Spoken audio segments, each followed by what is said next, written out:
먼저 계약의 의미와 분류입니다. 계약이란 여러 명이 복수의 당사자가 서로 상대방에 대해서 내용이 일치하는 의사표시를 함으로써 성립하는 법률 행위입니다. 이것을 넓은 의미의 계약이라고도 하는데요. 법률 행위라고 하는 것, 법률 행위 안에는 우리가 보는 계약이 하나가 있고요. 그 다음 단독 행위가 있습니다. 근데 이 두 가지, 단독 행위와 계약, 이 두 가지를 합쳐서 법률 행위라고 합니다. 그 안에는 단독 행위의 경우에는 여기 나와 있는 의사표시, 마음에 가진 의사를 밖으로 표시하는 이런 의사표시가 단독 행위에는 하나입니다. 반면에 계약에서는 서로 대립하는 의사표시가 그래서 이제 두 개가 되죠. 그런 차이가 있습니다. 단독 행위와 계약에는 어쨌든 이 두 가지를 합쳐서 법률 행위라고 일컫습니다. 다시 이제 정리 드리면 계약은 그래서 법률 행위입니다. 법률 행위 안에 이 두 가지가 있다고 말씀드렸죠. 그래서 법률 행위가 되는데 중요한 것은 내용이 일치하는 의사표시를 서로 대립되게, 예를 들어서 내가 매매 계약을 체결한다. 그러면 내가 내 아파트를 상대방에게 팔겠다, 얼마에 팔겠다 하죠. 그럼 상대방도 똑같이 그 아파트를 똑같이 팔겠다 하면 안 되는 거죠. 왜 그런가? 대립하지 않죠. 즉 여기서 팔겠다고 하면 여기서는 사겠다고 하는 거죠. 그런 의미에서 서로 대립하는 의사표시라는 점입니다.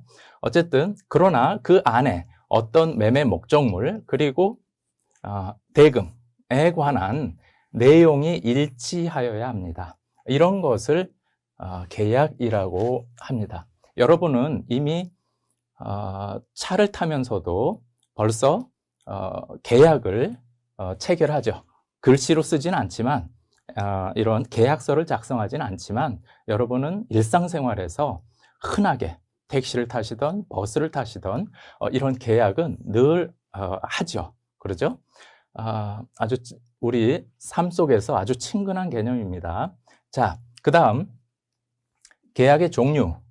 계약 안에는 어떤 것들이 있는가 보면 채권 계약이 있습니다.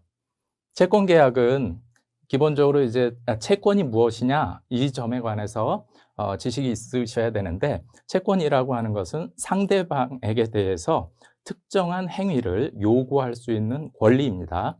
특정인이 다른 특정인에 대해서 일정한 행위를 요구할 수 있는 권리, 이게 채권인데 그런 채권을 목적으로 하는 계약, 예를 들어서 방금 말씀드린 매매 계약 이런 거 다 채권 계약입니다.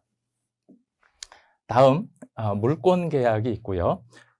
그 다음 이제 가족법 계약이 있고 기타 권리에 관한 계약, 이런 모든 것들 이 계약의 종류가 되겠습니다. 이 가운데 채권 계약, 우리가 계약에 대해서 이제 살펴볼 때 이 채권 계약 이 부분을 중요하게 그 부분만 우리가 살펴보도록 합니다. 채권 계약 이것만 한정해서 좁은 의미의 계약이라고 합니다. 위에서 이렇게 계약이란 이렇다라고 했을 때 이것은 넓은 의미의 계약이었는데 그 가운데 이런 여러 계약의 종류 가운데 채권 계약만 한정해서는 좁은 의미의 계약이라고 합니다. 이제 527조에서부터 733조까지 우리가 살펴보는 그 계약의 내용들은 모두 좁은 의미의 채권 계약이다. 이렇게 구분해 두시면 되겠습니다. 다음으로 채권의 발생 원인 가운데 계약이 있습니다. 네, 계약 제도를 통해서 사람들은 원하는 것을 다 실현할 수 있는데요. 사무관리, 부당이득, 불법행위 이것도 모두 다 채권의 발생 원인입니다. 이것과 더불어서 계약은 채권의 발생 원인이 됩니다.